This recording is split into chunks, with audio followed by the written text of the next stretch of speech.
That news నకిలీ మద్యం తయారీని ఒక పరిశ్రమలో మార్చి ప్రజల ప్రాణాలతో చెలగాటమవుతున్న టీడీపీ మాఫియాను ఎండగొడుతూ కూటమి ప్రభుత్వం మద్యం విధానాలకు వ్యతిరేకంగా వైఎస్ఆర్సీపీ రణభేరి మోగించింది.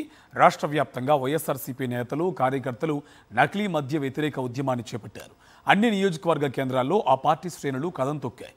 ర్యాలీలు నిర్వహించి ఎక్సైజ్ అధికారులకు డిమాండ్ పత్రాలు సమర్పించారు. సిట్ వల్ల న్యాయం జరగదని సీబీఐతోనే విచారణ జరిపించాలని వైఎస్ఆర్సీపీ నేతలు డిమాండ్ చేశారు. చంద్రబాబు ముఖ్యమంత్రిగా కూటమి ప్రభుత్వ పాలన మొదలైన తరువాత రాష్ట్ర వ్యాప్తంగా పలు మాఫియాలు విజృంభించాయి. వాటిలో ఒకటైన మద్యం మాఫియా ప్రజల ప్రాణాలతో చెలగాటమాడుతోంది. టీడీపీ పెద్దల అండదండలతో రాష్ట్ర వ్యాప్తంగా అధికార టీడీపీ నేతలు నకిలీ మద్యం తయారు చేసి ప్రజల జీవితాలను సర్వనాశనం చేస్తున్నారు. ఇంతవరకు ఈ స్కామ్ లో అరెస్ట్ అయిన వారందరూ టీడీపీ నేతలే. గత చంద్రబాబు ప్రభుత్వం క్షమాభిక్ష దక్కేలా చేసి విడిపించిన నేరస్తుడు సురేంద్ర నాయుడు నకిలీ మద్యం కేసులో కీలకంగా వ్యవహరించినట్టు తేలుతోంది. ఆంధ్రప్రదేశ్ లో అనేక చోట్ల నకిలీ మద్యం తయారీ ఫ్యాక్టరీలను ఏర్పాటు చేసి యథేచ్ఛగా విక్రయాలు చేశారు. నకిలీ మద్యం దందా ద్వారా గడిచిన 15 నెలల్లోనే ఏకంగా 5,200 కోట్ల రూపాయలను దోచుకున్నారని ఒక అంచనా. ఈ మొత్తం ఇంకా ఎక్కువే ఉండవచ్చని అంటున్నారు. విచ్చలవిడిగా నకిలీ మద్యం తయారు చేస్తూ ప్రజల ప్రాణాలతో చెలగాటమాడుతున్న అధికార పార్టీ నేతల అక్రమాలపై వైఎస్ఆర్ కాంగ్రెస్ పార్టీ సమర భేరీ మోగించింది. నకిలీ మద్యం తయారు చేస్తున్న వారిపై కఠిన చర్యలు తీసుకోవాలని డిమాండ్ చేస్తూ సోమవారం ఏపీలోని అన్ని అసెంబ్లీ నియోజకవర్గాల్లో ఎక్సైజ్ కార్యాలయాల ఎదుట నిరసన కార్యక్రమాలు నిర్వహించారు.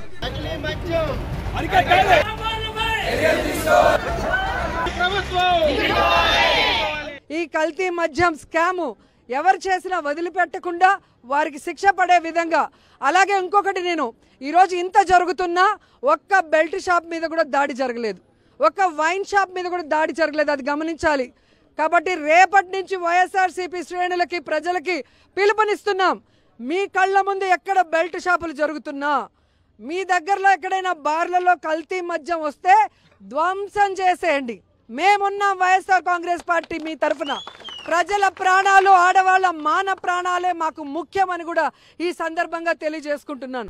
ఏపీలో 3,736 మద్యం షాపులు, మరో 3,736 పర్మిట్ రూములు, అలాగే 75,000 బెల్ట్ షాపులు, ఇంకొక 540 బార్లు ఉన్నాయి.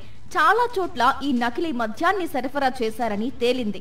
అంటే ప్రతి 3 మద్యం సీసాల్లో ఒకటి ఖచ్చితంగా నకిలీ మద్యం ఉన్నట్లు అధికారులే అంచనాకు వచ్చారు.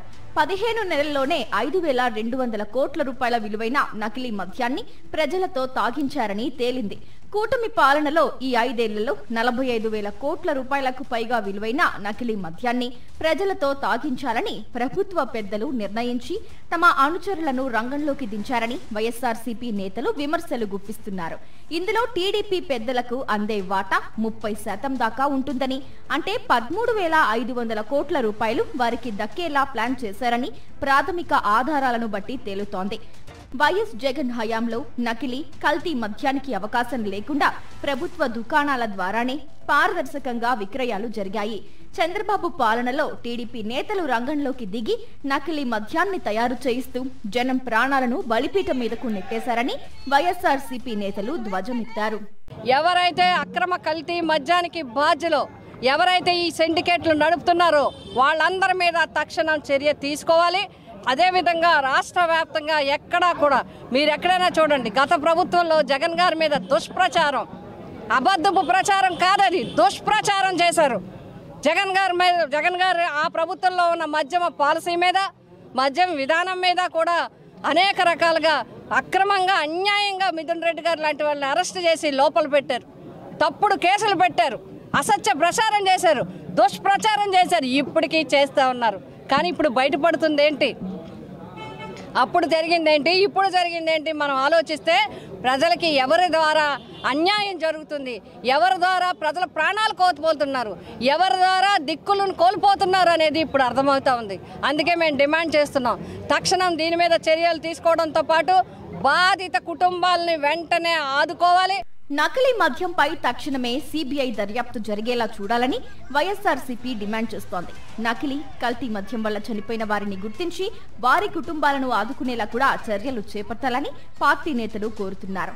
బడులు, గుడులు, బహిరంగ ప్రదేశాల్లో ఏర్పాటు చేసిన వైన్ షాపులు, బార్ల లైసెన్సులు రద్దు చేసేలా ప్రభుత్వానికి ఎక్సైజ్ శాఖ సిఫార్సు చేయాలని నాయకులు డిమాండ్ చేశారు.